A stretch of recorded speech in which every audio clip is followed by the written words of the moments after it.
Hello everyone, how are you all? I hope you all are fine and doing well. Today we are going to talk about another constitution which is also equally important as compared to the previous constitution, and that is the French constitution or the Constitution of France, right? ये 6-7 constitution है UK, USA, France, Russia, China, Pakistan, India and Turkey. ये 7 या 8 ऐसे constitution है जिससे questions आते हैं। जो मेन अहम है वो तो यूके का कॉन्स्टिट्यूशन है और यूएसए का कॉन्स्टिट्यूशन है, जो तकरीबन हर एक कॉन्स्टिट्यूशन पर फिर अप्लाई होता है। और यूके और यूएसए के कॉन्स्टिट्यूशन को अगर आप लोगों ने समझ लिया और उसके बाद आप लोग फिर दूसरे कॉन्स्टिट्यूशंस पढ़ते हैं तो वही सारी चीज़ें जो है मुख्तलिफ अल्फाज में दोहराई जाती हैं।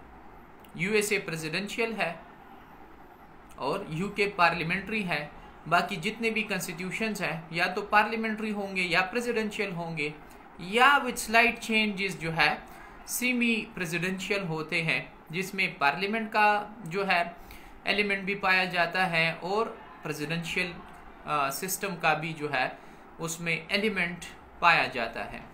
ठीक है, आप पाकिस्तान को ले ले तो यहाँ पर पार्लियामेंट्री फॉर्म ऑफ गवर्नमेंट भी गुजर चुके हैं, जैसे कि 1956 का ले ले। प्रेसिडेंशियल भी गुजर चुका है, जैसे कि 1962 का ले ले, मुशर्रफ का दौर, अयूब का दौर। ठीक है, वो सदारती निज़ाम हुआ करते थे। और आज का अगर देख ले तो ये भी पार्लियामेंट्री है, सही। और एक आध जो 1973 का फिर 8th अमेंडमेंट आया जिसमें सदर को एम्पावर किया गया to dissolve the national assembly with his own discretion, तब ये भी एक किस्म का सेमी प्रेसिडेंशियल बन गया था। जिया का दौर आप लोग, या जिया के बाद ये चंद साल जब तक 8th अमेंडमेंट एक्टिव था और लोग उसको फॉलो कर रहे थे, तब जो है सेमी प्रेसिडेंशियल किस्म का एक आइन था हमारा भी, या गवर्नमेंट सिस्टम था। एनी हाउ, फिर 13 अमेंडमेंट आया, फिर 17 आया, फिर 18 आया। ये किस्से कहानी में आप लोगों को पढ़ाऊंगा। तो जो इम्पोर्टेंट चीज़ है आप लोगों का, वो 2 आइनों को खसूसन सही समझना है। उसमें हमारे पास है parliamentary form of government of UK and presidential form of government of USA. इन दोनों को समझ लिया, फिर उन सब को जो है आपने फ्रेंच कॉन्स्टिट्यूशन पर, पाकिस्तान पर, इंडिया पर, ये तीनों जो है फिर पार्लियामेंट्री है। यूके, पाकिस्तान और इंडिया तीनों सेम है, सिर्फ नाम नाम में चेंजेस आते हैं। सेनेट तो किसी जगह पर इसका नाम अलग हो जाता है, जैसे कि यूके में हाउस ऑफ कॉमन्स और हाउस ऑफ लॉर्ड्स हैं, तो पाकिस्तान में नेशनल असेंबली और सेनेट है। ठीक है, बाकी फंक्शंस तो वही है। पार्लियामेंट में अपर हाउस, लोअर हाउस हैं, तो उधर भी हैं, इधर भी हैं। तो समझने की बात यह है कि इन शॉर्ट या इन सिंपल वर्ड्स बता दूं, so you must give emphasis to the constitutions of UK and USA. ठीक है, इससे आपके पेपर का, पॉलिटिकल साइंस पेपर का एक पार्ट जो हम कहते हैं पार्ट 2, और फिर पार्ट 2 का जो पार्ट ए है वो कवर हो जाता है। 2 क्वेश्चंस आते हैं और उन दो क्वेश्चन में जो है इन 2 ही कॉन्स्टिट्यूशन में एक क्वेश्चन आता है कंपैरेटिवली या कंपैरेटिव एनालिसिस पर आता है। ठीक, तो ये 2 कॉन्स्टिट्यूशन कवर कर लेते हैं। मेरा पिछला लेक्चर था कॉन्स्टिट्यूशनल हिस्ट्री ऑफ पाकिस्तान। इससे आपका एक और कभी कभार 2, लेकिन एक तो लाजिमन जो है एक क्वेश्चन आपका वहाँ से कवर हो जाता है। तो आपके पेपर का जो है पॉलिटिकल साइंस का भी और साथ में कॉन्स्टिट्यूशनल लॉ का भी तकरीबन अभी तक अगर हम ये कह लें तो 3 क्वेश्चंस जो है आपके पेपर के हम कवर कर चुके हैं, जिसमें एक क्वेश्चन अमेरिका के आइन पर आएगा, एक यूके के आइन पर आएगा और एक पाकिस्तान के आइन पर आएगा। और वो कॉन्स्टिट्यूशनल मतलब कोई भी आइन हमारा 1956 का आ सकता है, 1973 का आ सकता है, 1962 का आ सकता है। तो ये 3 क्वेश्चन आप लोगों के हो चुके हैं। इसके बाद जो चीज़ें भी हम पढ़ेंगे वो आपका जो क्वेश्चन है मतलब चौथा क्वेश्चन वो कवर करेगा, एक बात। और बाकी जितने भी, मिसाल के तौर पर हम रशिया को भी पढ़ते हैं, हम चाइना को भी पढ़ते हैं, हम टर्की को भी पढ़ते हैं, हम जो है फ्रांस को भी पढ़ते हैं। ये मज़ीद 4-5 जो आइन हम पढ़ेंगे, इंडिया का भी साथ में ले लें, तो ये आपको जो है चौथा क्वेश्चन है वो कवर करेगा पेपर में। और साथ में जो आपके पास चॉइस आता है, जैसे कि 7 क्वेश्चन है, 7 में से आपने 4 करने हैं, तो ये जो 3 क्वेश्चन है उसमें फिर आपने सिलेक्शन करनी होगी। वो आपको जो है जो एक एज है या जो बेनिफिट है ज़्यादा स्टडी का, ज़्यादा पढ़ाई का, वो आपको मिल जाएगा। तो अभी तक मुझे आप लोगों के कमेंट्स नज़र नहीं आ रहे हैं। आई डोंट नो कि आप लोग कमेंट नहीं कर रहे हो या अभी तक मैंने शुरू ही नहीं किया है कॉन्स्टिट्यूशन को। Now let's begin our constitution, the constitution of France या फ्रेंच कॉन्स्टिट्यूशन। इसके बारे में मैं आसान अल्फाजों में बताऊंगा, चाहे ताकि वो स्टूडेंट जिनका सब्जेक्ट कॉन्स्टिट्यूशनल लॉ या पॉलिटिकल साइंस है भी नहीं, उसको भी समझ आए, ठीक है, और वो भी इससे फ़ायदा ले सके। तो आसान बातों में ये कहूँगा कि इनका जो आइन है इसको हम कहते हैं 5th रिपब्लिक। ये 5th है या 5th constitution of the France. अब 5th का मतलब ये हुआ कि इससे पहले 4 हो चुके हैं। अच्छा, उनके लिए भी सिर्फ तारीखें बताता हूँ, आप लोगों की किताब में नहीं लिखे हैं, लेकिन विकिपीडिया में या आप गूगल उसको कर लें तो आपको एक पैराग्राफ में शायद उसकी हिस्ट्री मिल जाएगी, लेकिन ज़्यादा डिटेल में जाने की ज़रूरत नहीं है। Just look at the dates. पहला जो इनका बनता है 1789 से लेकर 1799 तक, ये फर्स्ट रिपब्लिक था या फर्स्ट कॉन्स्टिट्यूशन था इनका। तो 89 से लेकर 99 तक 10 साल तक ये चलता रहा। फिर जो है ये ख़त्म हुआ।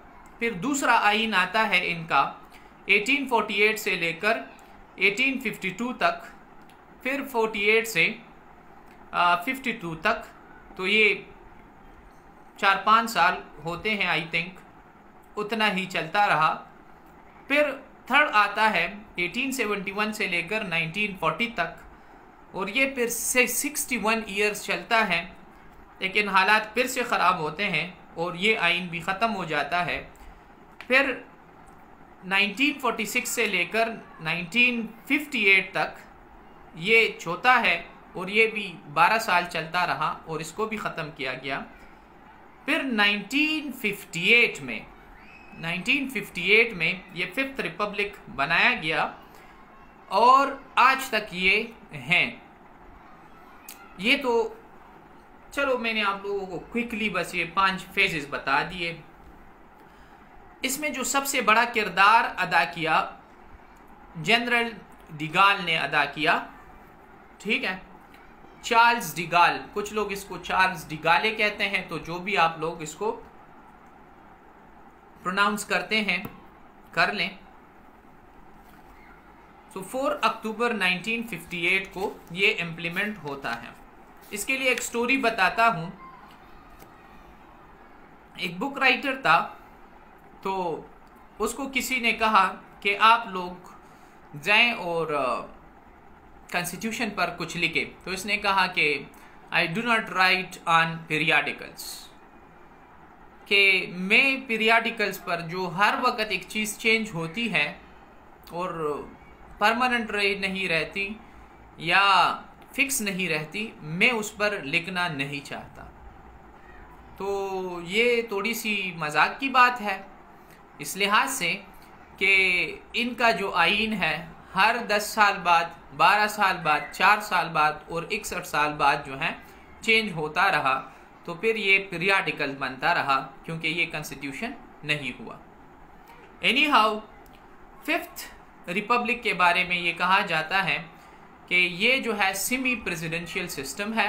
सेमी प्रेसिडेंशियल का मतलब ये है कि इसमें प्रेसिडेंशियल फॉर्म ऑफ गवर्नमेंट के एलिमेंट्स भी पाए जाते हैं और इसमें पार्लियामेंट्री फॉर्म ऑफ गवर्नमेंट के एलिमेंट्स भी पाए जाते हैं। वो कैसे, वो आगे चलकर मैं आपको बताऊंगा जब मैं आपको प्रेसिडेंट के पावर्स बताऊंगा, पार्लियामेंट के बताऊंगा, कैबिनेट के, गवर्नमेंट के, तब जाकर आप लोगों को खुद एहसास हो जाएगा कि हाँ वाकई में ये क्या है, एक सेमी प्रेसिडेंशियल सिस्टम है। होता यह है हिस्ट्री में कि अल्जीरिया और फ्रांस के दरमियान हालात ख़राब हो जाते हैं और अल्जीरिया इनकी कॉलोनी भी हुआ करती थी। जंग हो जाती है, आज़ादी की लड़ाई हो जाती है और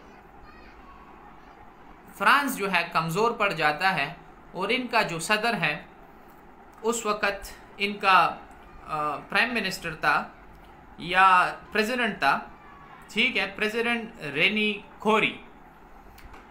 फिर लोगों ने कहा कि इसको हटा दिया जाए और जो जनरल डिगाल है उसको लाया जाए ताकि हालात ख़राब है मुल्क के, वो इस निज़ाम को ठीक कर सके। स्ट्रॉन्ग एग्जीक्यूटिव की ज़रूरत थी। डिगाल आया जिसकी वजह से प्रेसिडेंट रेनी कोरी ने इस्तीफ़ा दे दिया और डिगाल को एक काम सौंपा गया और वो ये था कि आप एक आइन बनाएं, फ्रेम करें, to frame the constitution of France. De Gaulle ने जब देखा कि हालात इसलिए ख़राब है because the executive is weak, executive weak है, तो उसने सोचा कि अमेरिका का निज़ाम इतना बेहतर है, ज़बरदस्त है, वो इस वजह से है because the executive of America is strong, वो स्ट्रांग है। तो फिर इसने कहा कि मैं जब बनाऊंगा, नया आइन बनाऊंगा, तो उसमें जो एग्जीक्यूटिव होगा वो अमेरिका के सदर की तरह स्ट्रांग होगा, हर किस्म पार्लियामेंट्री जो रिस्ट्रिक्शंस है, लिमिटेशंस है, उससे आज़ाद होगा, अपने फैसलों में आज़ाद होगा।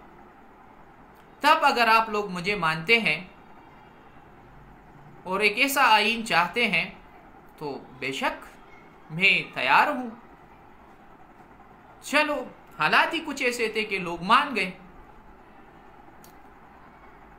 होता यह है कि पॉलिटिकल पार्टीज जो है वो तो फिर इतना मजबूत या स्ट्रांग एग्जीक्यूटिव नहीं चाहती क्योंकि वो तो फिर डिक्टेटर बन जाएगा और पॉलिटिकल पार्टीज जो है ख़त्म हो जाएगी। सही, तो इस बात पर फिर जो है उन लोगों ने नाराज़गी शो की और उनके बगैर आइन बनाना या उनको नाराज़ करना मुल्क में जो इंस्टेबिलिटी है वो ख़त्म न होने का नाम लेती। तो फिर डिगाल ने कहा कि चलो हम प्रेसिडेंट को भी इख्तियारात देंगे विथ सम लिमिटेशंस, और जो रिपब्लिकन फॉर्म ऑफ गवर्नमेंट है, पार्लियामेंट्री फॉर्म ऑफ गवर्नमेंट है, जो 4th रिपब्लिक का है, उसको हम रिटेन करेंगे, उसको हम नहीं ख़त्म करेंगे। इसी तरह प्राइम मिनिस्टर भी मुल्क का होगा और प्रेसिडेंट भी होगा, कैबिनेट भी होगा और एग्जीक्यूटिव भी होगा, मतलब सदर के पास भी इख्तियारात होंगे। तो ये फिर बन जाता है semi presidential form of government, जिसमें सदर के पास भी इख्तियारात हैं और प्राइम मिनिस्टर के पास भी हैं, जिसमें पार्लियामेंट के पास भी इख्तियारात हैं, लेकिन इस पार्लियामेंट को कहते हैं rationalised parliament. Rationalised parliament means a parliament with limited powers, वो पार्लियामेंट जिसके पास इख्तियारात जो है वो लिमिटेड हो, कम हो, इतने नहीं जितने पाकिस्तानी पार्लियामेंट के पास है, इतने नहीं जितने यूके के पार्लियामेंट के पास हैं, इतने नहीं जितने जो है एक अमेरिका की कांग्रेस के पास हैं कि वो कुछ भी कानून साजी कर सकते हैं विद देयर ओन डिस्क्रिशंस, क्योंकि वो बस कानून साज इदारा है, वो कुछ भी कर सकते हैं। तो रैशनलाइज्ड पार्लियामेंट का मतलब है कि विद लिमिटेड पावर्स। और लिमिटेड का मतलब क्या है, कितना लिमिटेड है, क्या रिस्ट्रिक्शंस है, वो आगे चलकर आप लोगों को बताता हूँ। यानी हाँ, थोड़ी सी हिस्ट्री बता दी आप लोगों को। अब इस आईन को इम्प्लीमेंट करने के लिए और बनाने के लिए उसने कहा कि हम जो है जब निज़ाम लाएंगे और एक स्ट्रांग एग्जीक्यूटिव बनाएंगे, उसमें इसने एक एलिमेंट भी शामिल किया और वो था रेफरेंडम। कि हम लोगों के पास जाएंगे और लोगों से पूछेंगे कि हम एक ऐसा आईन बनाने जा रहे हैं, क्या आप एग्री करते हैं या नहीं। और याद रखें, ये जो रेफरेंडम है ये एक अहम जुज है। इवन इनकी जो आईनी रिवीजन होती है, revision of the constitution, revision का मतलब यहां पर है amendment, amendment of the constitution, तो उसके लिए भी जो है रेफरेंडम का होना लाजमी है। और ये एक ज़बरदस्त पॉइंट जो प्रेसिडेंट निगाल था उसने इसमें शामिल किया, क्योंकि जो भी करना है आप लोगों के पास जाएं। फ्रेंच जब रिवोल्यूशन हुआ तो उस रिवोल्यूशन के बाद जो है इन लोगों ने जो सॉवरेनिटी थी कहा that sovereignty belongs to people, कि सॉवरेनिटी जो है वो लोगों के पास होगी। अब लोग इसको किस तरह एक्सरसाइज करेंगे? The people will exercise this sovereignty through their representatives and through referendum. एक तो वो अपने ही रिप्रेजेंटेटिव भेजेंगे पार्लियामेंट, और दूसरा तरीकेकार सॉवरेनिटी का जो लोग एक्सरसाइज करेंगे वो करेंगे रेफरेंडम के जरिए, कि जो भी कानून होगा, मुआहिदे होंगे या बड़ी बातें होंगी जो लोगों को इफेक्ट करेगी, कम्युनिटीज को इफेक्ट करेगी, उसके लिहाज से जब भी कुछ होगा तो लोगों से पूछा जाएगा। ठीक है, तो सारे लोग जो है इसके हक में थे। और उसके बाद जो है ये फिफ्थ रिपब्लिक, एक नया आईन प्रेसिडेंट निगाल ने बनाया। अच्छा, इसमें क्या क्या रिफॉर्म्स आए वो थोड़ा सा एक लाइन पढ़कर सुनाता हूं आप लोगों को कि उसने क्या क्या किया। चलो यहाँ पर पॉइंट्स लिखे हैं आप लोगों की किताब में, वही बता देता हूं आसानी के लिए। पहला, the legislature, executive and judiciary must be clearly separated from each other. ये अमेरिकन सिस्टम है कि वहां पर भी सेपरेशन ऑफ पावर्स थ्योरी मौजूद है। ये भी कहता है कि लेजिस्लेचर, एग्जीक्यूटिव और जुडिशरी सेपरेट होंगे। फिर अगर जब कभी भी पॉलिटिकल मसाइल आएंगे, इश्यूज आएंगे पॉलिटिशियंस के दरमियान, पॉलिटिकल पार्टीज के दरमियान, तब इनके दरमियान जो सालिस का किरदार अदा करेगा, मीडिएटर किरदार अदा करेगा, वो इख्तियारात सदर के पास होंगे। तो सदर के पास एक इख्तियार भी आ गया, नया पॉइंट है सदारती निज़ाम में, जो कि सिर्फ फ्रेंच प्रेसिडेंट के पास होता है, और वो है ही can be a mediator when there occurs a political issue और political contingency in political parties. तो वो फिर जो है इस सारी चीज़ को ख़त्म करेगा। और इसकी भी एक वजह थी, वजह ये थी कि इस फिफ्थ रिपब्लिक से पहले वहाँ पर मल्टी पार्टी सिस्टम था, और मल्टी पार्टी सिस्टम में तो जाहिर बात है पार्टियां आपस में लड़ती झगड़ती हैं, पॉलिटिकल इंस्टेबिलिटी तो होती रहती हैं। तो इसने कहा कि बस इनके दरमियान एक सालिस होगा और वो सदर होगा। अच्छा, इसका एक और मतलब भी है, और मतलब ये है कि सदर जो है इतना पावरफुल है कि वो पॉलिटिकल इश्यूज जो है ख़त्म भी कर सकता है, और लोग जो है उस पर ट्रस्ट भी करेंगे। अच्छा, third point, the voting of the laws and budget belong to the assembly. Universal suffrage होगा, और जो बजट और लॉ मेकिंग इख्तियारात होंगे वो उसी के पास, मतलब नेशनल असेंबली, पार्लियामेंट के पास होंगे। अच्छा, ये भी हो गया। फिर एक और पॉइंट भी है कि the executive should not emanate from parliament. हाँ, ये बड़ा जबरदस्त पॉइंट है कि जो प्रेसिडेंट आएगा वो पार्लियामेंट से नहीं आएगा। वो डायरेक्ट वोटिंग के जरिए आएगा। प्रेसिडेंट जब आएगा तो वो पार्लियामेंट से नहीं, बस लोग उसको वोट करेंगे। और अब इसको अगर हम इंडिया पाकिस्तान के साथ कंपेयर कर लें, इनके जो प्रेसिडेंट है वो तो पार्लियामेंट से आते हैं, इनडायरेक्ट वोटिंग के जरिए आते हैं। कोई शख्स भी जो है प्रेसिडेंट को डायरेक्टली वोट तो नहीं करता, बल्कि यही पार्लियामेंटेरियंस जाकर उसको वोट देते हैं। आपकी जो नेशनल असम्बली है या प्रोविंशियल असम्बली है, ये सब इसमें हिस्सा लेते हैं और सदर के इलेक्शन में सदर को इलेक्ट करते हैं। जब इनकी बात आती है तो ये शख्स पार्लियामेंट से नहीं आएगा। Otherwise the cohesion and authority of the government would suffer, तो फिर तो ये सफ़र करेगी। जब ये पार्लियामेंट से आएगा तो फिर इसकी ताकत ख़त्म होगी, सही। तो वो डायरेक्ट इलेक्शन के ज़रिए आएगा और उसके लिए अपना इलेक्टोरल कॉलेज भी होगा, ये कहता है। अच्छा, जो पावर्स होंगे, पावर्स वो तो जाहिरी बात है, वो तो अमेरिका के सदर की तरह लामहदूद होंगे। और उसने असल में ये सिस्टम बनाया भी अपने लिए था कि मैं एक ऐसा सदर बनूं जिसके पास ज़्यादा से ज़्यादा इख्तियारात हो। प्रेसिडेंट के बारे में हम आगे चलकर बात करेंगे। अब आते हैं salient features of the constitution, कि इस कॉन्स्टिट्यूशन के जो बुनियादी खसूसियात है वो क्या है। चलो उसको भी आप लोगों को थोड़ा सा एक एक खाका बता दे। तो एक है कि रिकंस्ट्रक्शन ऑफ पावर, पावर को इसने रिकंस्ट्रक्ट किया। मतलब पहले पार्लियामेंट्री निज़ाम था, अब सेमी प्रेसिडेंशियल हो गया, तो दो चीज़ें इसमें आ गई।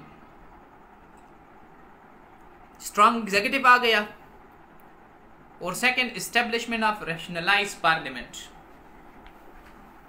एग्जीक्यूटिव भी स्ट्रांग होगा और साथ में जो है पार्लियामेंट के भी थोड़े बहुत इख्तियारात होंगे।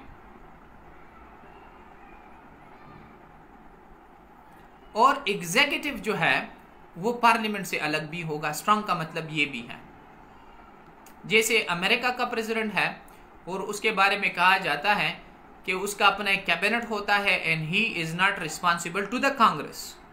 तो इसी तरह ये भी पार्लियामेंट से अलग होगा, he will not be emanated from the parliament. तो इसलिए उसके इख्तियारात भी ज़्यादा होंगे, स्ट्रांग भी होगा। और जो एग्जीक्यूटिव आर्डर्स होंगे, डिक्रीज होंगे, वो भी ये एक्सरसाइज कर सकता है। और जब इमरजेंसी पावर्स आ जाएं तो फिर तो सदर के पास लामहदूद इख्तियारात होंगे। और पार्लियामेंट चूँकि रैशनलाइज होगा, ये सिर्फ उन चीज़ों पर अपनी जो है इख्तियारात रख सकता है जो कॉन्स्टिट्यूशन ने इजाज़त दी हैं। मज़ीद इख्तियारात उनके पास नहीं होंगे। रिपब्लिकन ट्रेडिशन होगा, ये दूसरा पॉइंट है। रिपब्लिकन ट्रेडिशन का मतलब ये है कि sovereignty belongs to the people and people will exercise this sovereignty through their representatives and referendum.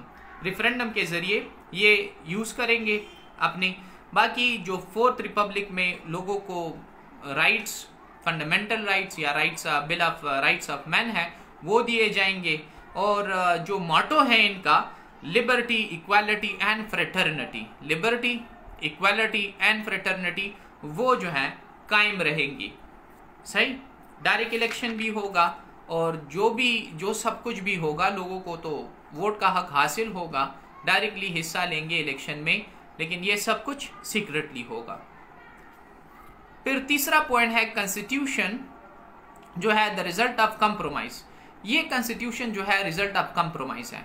इसका मतलब ये है कि जब ये कॉन्स्टिट्यूशन बनाया जा रहा था तो असल में जनरल डिगाल ने कहा कि मैं अमेरिका की तरह एक प्रेसिडेंशियल सिस्टम लाना चाहता हूँ जहाँ पर एग्जीक्यूटिव के पास लामहदूद इख्तियारात हो, बहुत ज़्यादा इख्तियारात हो। लेकिन यहाँ पर जो पॉलिटिकल पार्टीज थी वो उसको नया आईन इस तरीके से बनाने पर राज़ी नहीं थी। जो पार्लियामेंटेरियंस थे वो ने कहा कि बस फिर तो हमारी अहमियत सब कुछ ख़त्म हो जाएगी, तो वो तैयार नहीं थे। तो उसकी खातिर फिर कंप्रोमाइज़ हुआ। कंप्रोमाइज़ ये हुआ कि डिगाल ने कहा कि जो फोर्थ रिपब्लिक का पार्लियामेंट्री निज़ाम है, हम पार्लियामेंट को भी ख़त्म नहीं करेंगे, पॉलिटिकल पार्टीज़ को भी ख़त्म नहीं करेंगे, ये भी इसी का हिस्सा होंगे। क्योंकि ये जो फ्रेंच लोग हैं वो रिपब्लिकनिज्म को पसंद करते हैं।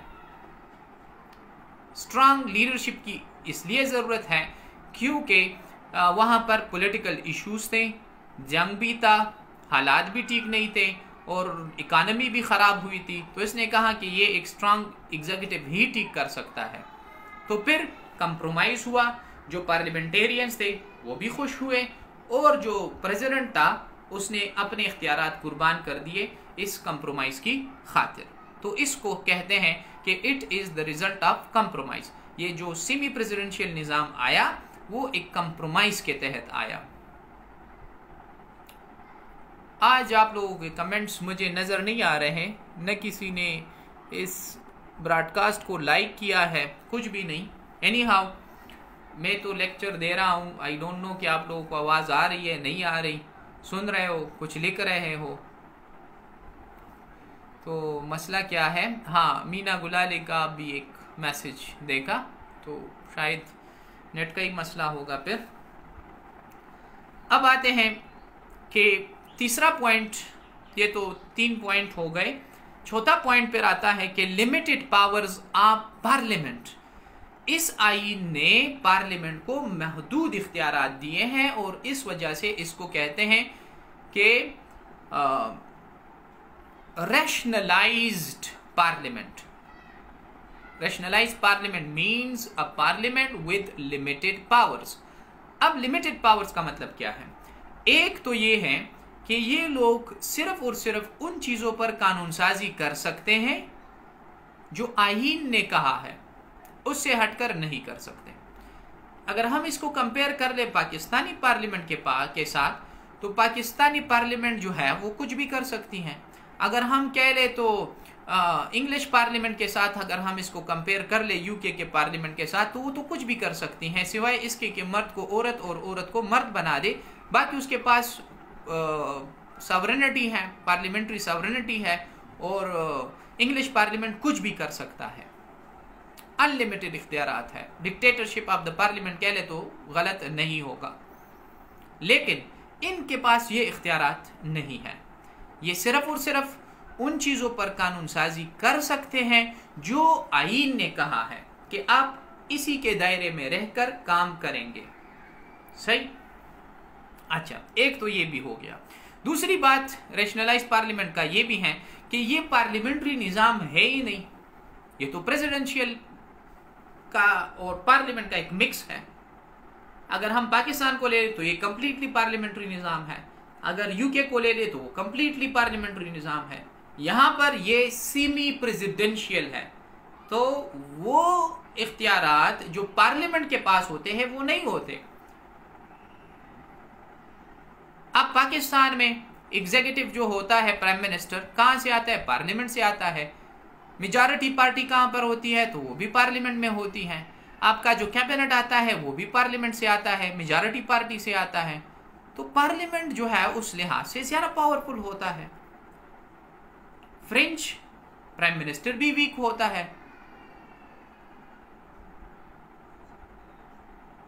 फ्रेंच कैबिनेट भी वीक होता है, क्योंकि प्राइम मिनिस्टर से भी ज़्यादा पावरफुल प्रेसिडेंट है और कैबिनेट से भी ज़्यादा पावरफुल प्रेसिडेंट है।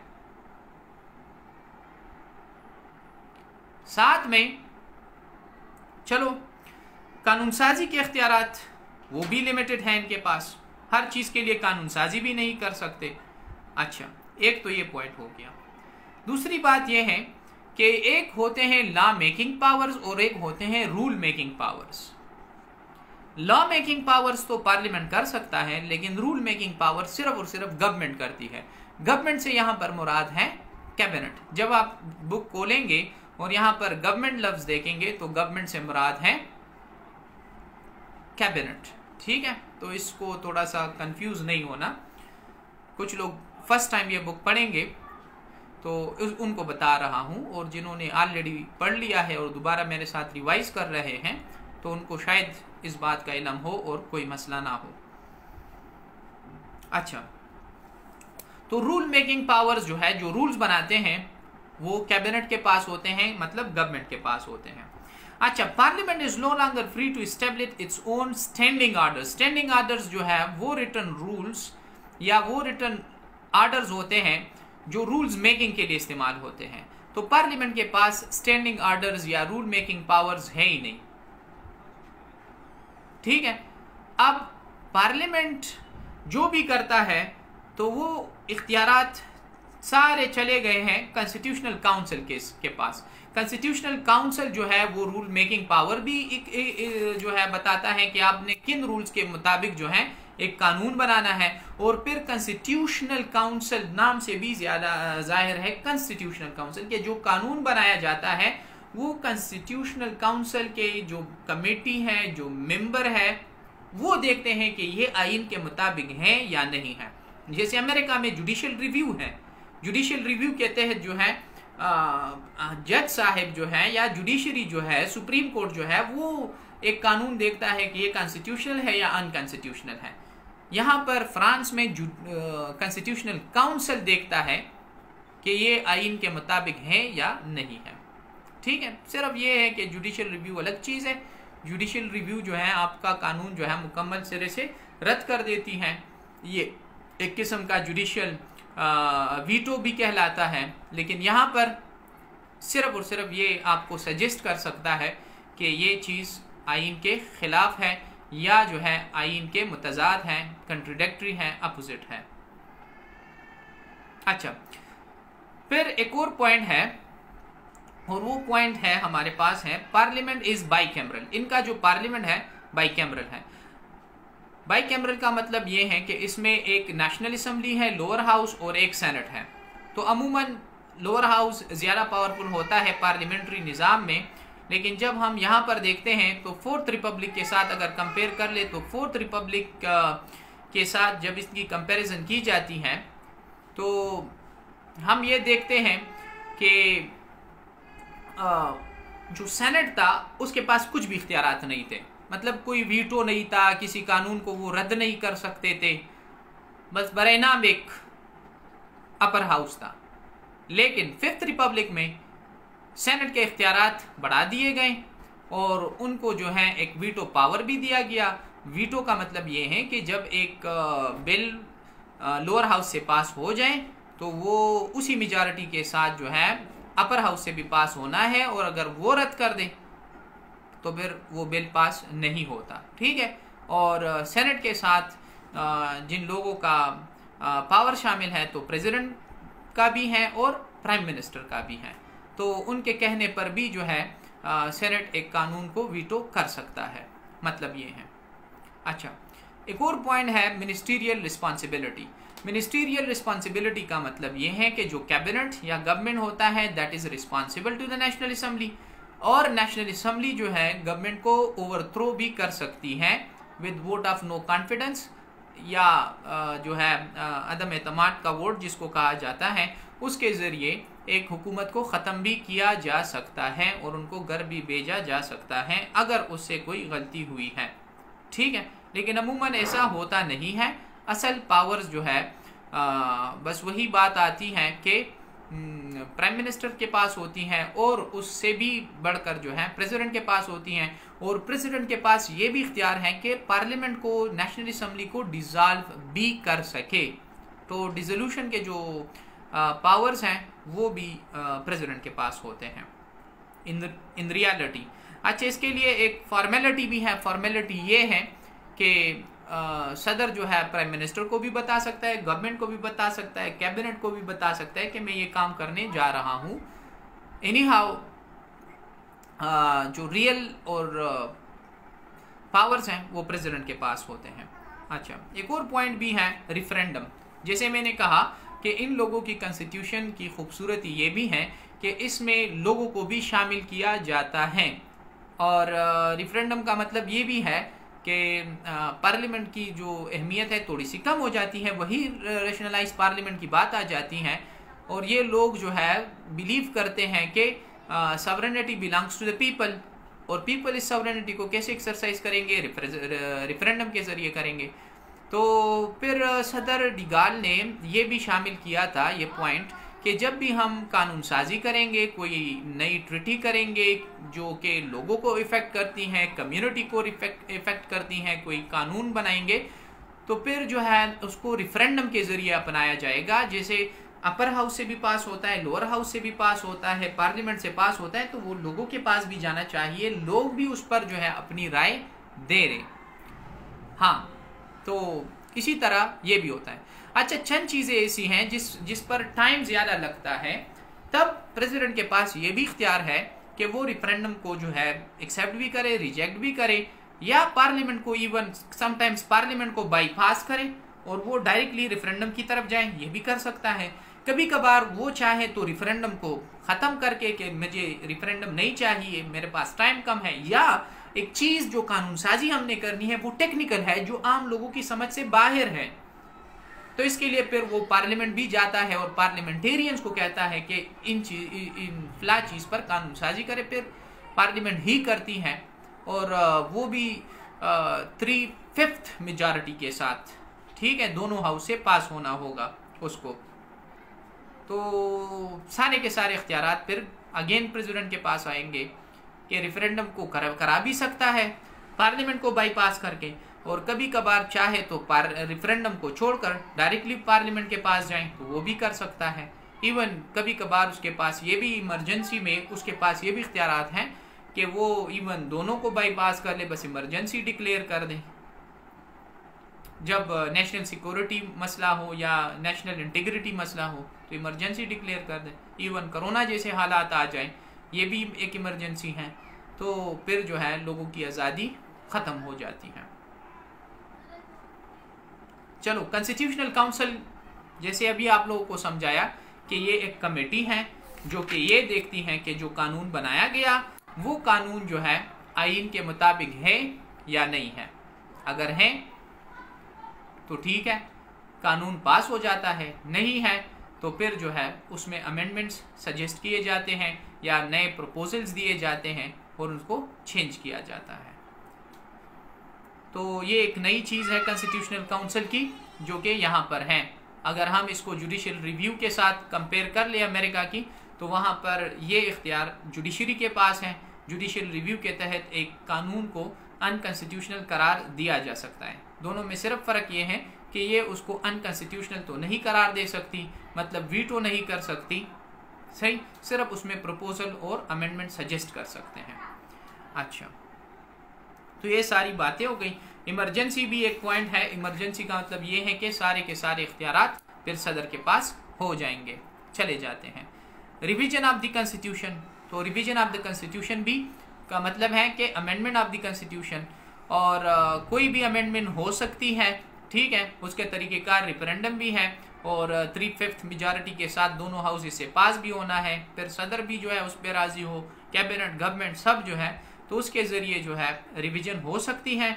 हाँ, ये बात है कि चंद चीज़ें चेंज नहीं हो सकती, उस पर लिमिटेशंस है। एक ये है कि पार्लियामेंट्री फॉर्म ऑफ गवर्नमेंट जो अभी तक वहाँ पर कायम है वो ख़त्म नहीं किया जा सकता कभी भी किसी भी तरह से, ठीक है।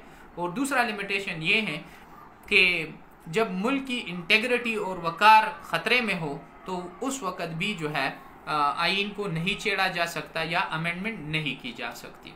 तो ये दो जो है यहाँ पर नई चीज़ें हैं जो कि आप पार्लियामेंट्री फॉर्म ऑफ गवर्नमेंट को चेंज नहीं कर सकते जो अभी है। और दूसरा जो है जब मुल्क की इंटीग्रिटी का मसला हो, तो हालात ख़राब हो, तो उस वक़्त भी अमेंडमेंट्स नहीं हो सकती। अच्छा, अप्रेजल ऑफ द कॉन्स्टिट्यूशन, तो बस कॉन्स्टिट्यूशन की अप्रेजल की बात करें तो ये सेमी प्रेसिडेंशियल है, और कुछ क्रिटिक्स का कहना है कि ये अब प्रेसिडेंशियल सिस्टम भी नहीं कह सकते क्योंकि एग्जीक्यूटिव इतना पावरफुल भी नहीं है जितना कि अमेरिका का प्रेसिडेंट। उसके साथ जो है प्राइम मिनिस्टर भी है और उसके साथ जो है गवर्नमेंट मतलब कैबिनेट भी है। अच्छा, कैबिनेट के बारे में थोड़ा सा बता दूं कि जो मिनिस्टर्स होते हैं कैबिनेट के, वो तो डिप्टीज कहलाते हैं। इनके पार्लियामेंटेरियंस, हम उसको नेशनल असम्बली के मेंबर्स को जो है MNA कहते हैं, और सूबाई असम्बली के मेंबर्स को MPA कहते हैं। तो ये लोग डिप्टीज कहते हैं। तो जैसे ये इलेक्शन जीत जाता है और उसको मिनिस्ट्री मिल जाती हैं, तो ये जब जैसे गवर्नमेंट में या कैबिनेट में चला जाता है तो उसकी जो सीट है वो खाली हो जाती है, तो उस पर दोबारा से इलेक्शंस होगा और नया शख्स आएगा और वहाँ पर जो है एज अ डिप्टी अपनी जो ड्यूटी है वो देगा।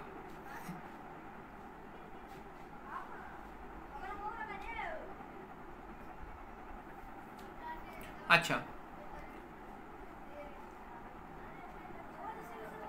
What about provinces and provincial autonomy, उस पर हम बात करेंगे, ठीक है, आने वाले लेक्चर्स में। सेमी प्रेसिडेंशियल सिस्टम हो गया। अच्छा, डेमोक्रेसी के थोड़ा सा डेमोक्रेटिक उसूलों के खिलाफ भी चले जाते हैं, ठीक है, जब हम यही देखते हैं कि पार्लियामेंट्री है लेकिन है भी नहीं, अब ट्रू पार्लियामेंट्री तो है ही नहीं, तो फिर इन्हीं सारी चीज़ों को यहाँ पर डिस्कस किया गया है। थोड़ा सा उसको एक रीड दे रहे, कल हम फिर प्रेसिडेंट और मोड ऑफ इलेक्शन वगैरह की बातें करेंगे। आज मैं आप लोगों को एक छोटा सा जो है असाइनमेंट देता हूँ, रीडिंग का है, ठीक है। तो पेज 235 से लेकर 240 तक ये आप लोगों ने उसको रीड देना है।